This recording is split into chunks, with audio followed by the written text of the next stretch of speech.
What is up, guys? Chemist here from Meanwhile the Man Cave. We take a look at all things pop culture, games, toys, or anything we think is cool. And today we are taking a look at another Neca action figure that is of the one and only Elvira, Mistress of the Dark. The Elvira name synonymous with all things Halloween and the horror genre, and a couple other things come to mind. So, I did know this figure was coming out quite a while ago. I really had no intention of getting it. I'd seen the pictures online. The pictures of the head sculpt honestly looked terrible to me. They actually look like a cross-eyed version of Elvira. So, I was like, yeah, I had no intention of picking this up. But, while I was out in the wild, I happened to see the figure. Just picked it up to look at it, and it looked like they had corrected the face. She was no longer a inbred cross-eyed version of herself. They'd actually corrected the face paint. It actually looked pretty good, so I decided to pick it up. It would go good with the other classic monster figures we've got, and so here we are. Anyway, let's not waste a whole lot of time here. Let's start looking at the box. Just a window box here. It's not the normal gatefold. Picture of Cassandra Peterson herself down there in the lower right hand corner. It's the 40th anniversary version. And a picture of Cassandra Peterson herself again here, along with the winking head sculpt down on the bottom. And on the back we've got pictures of some of the accessories with the figure, along with a description of the Elvira character. Again, same kind of thing on the side here, except we have the other head sculpt down on the bottom. So, let's get right into this. And here she is, the Mistress of the Dark herself. A few accessories in here. Real fabric clothing, which is actually kind of cool. They included that. So let's get some of these ties off and give you a closer look at some of the accessories. All right, first things first, we got a figure stand here with a, fake autograph on here. Next, we got kind of this nasty skull here with candles burning on it and snakes coming out of its mouth. It's pretty cool.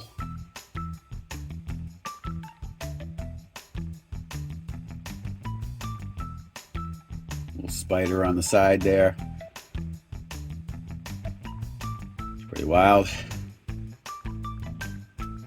Next, we've got a gold chalice here with some weird vapors coming out of it. It's got kind of a scary monster face on there too. It's kind of hard to make out, but it's there. That's pretty wild. And next we have like a little jeweled dagger to kind of put on her belt.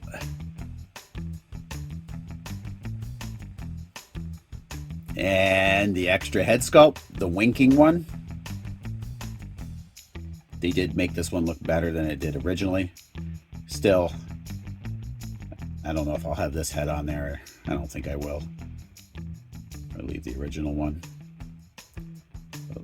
Really long hair on it. Cool, it's rubber, like a rubbery hair.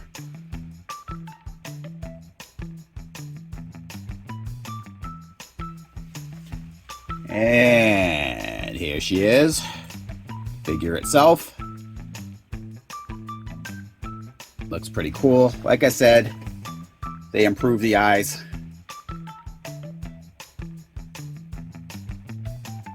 Now it's a real fabric dress, which is pretty cool. Not rubber.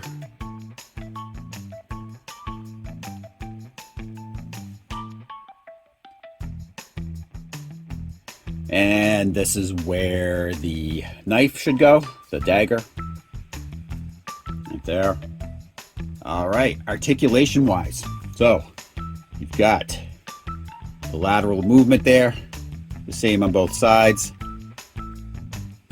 You got your back and forth for the shoulder joint. See, shoulder joint Steve's a little stiff, but and then you got your elbow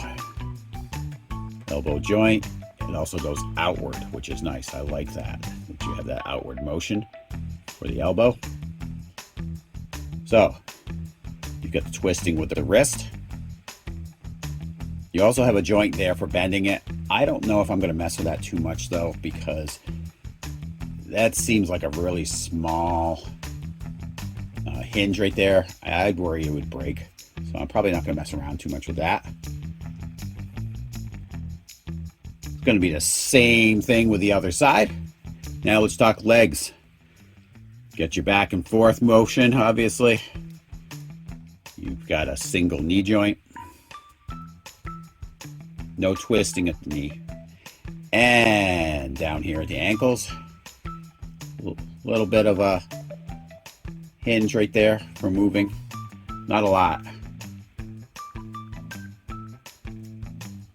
And some lateral movement.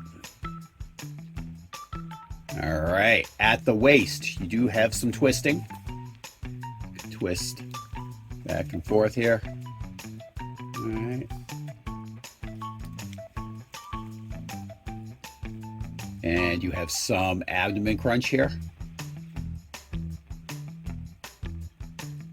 As far as the head goes, you got your left and right motion.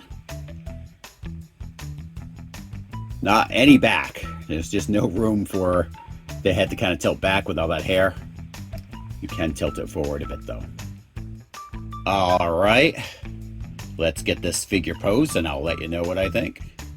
Alrighty, so I did find that this figure was kind of limited in how you pose it. Got to be primarily in a standing pose. Probably not a whole lot of variety you can do with it, which I guess that's okay if you're going to have it with your monster figures. I just would have liked it designed a little differently so you could actually have had her laying in like the pose that they have her on the box and things like that. The other thing, Neca usually gives you a plethora of accessories. I thought they could have given you some more, possibly some different hands. The other thing I wish they'd included, maybe a candelabra or something for her to hold or something like that.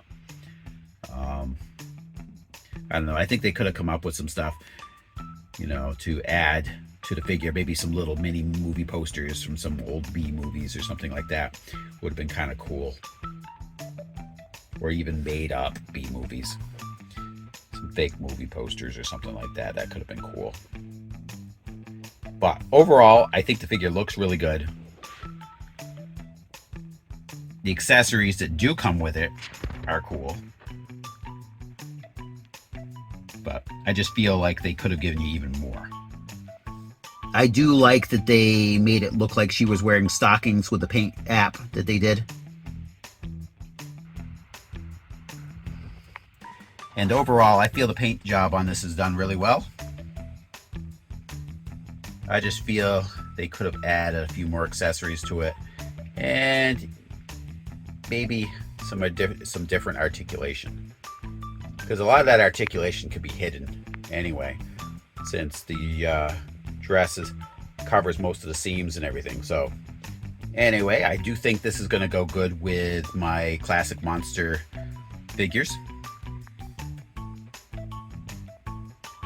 And I want to thank you guys all for tuning in, and come back for the next episode of Meanwhile the Man Cave.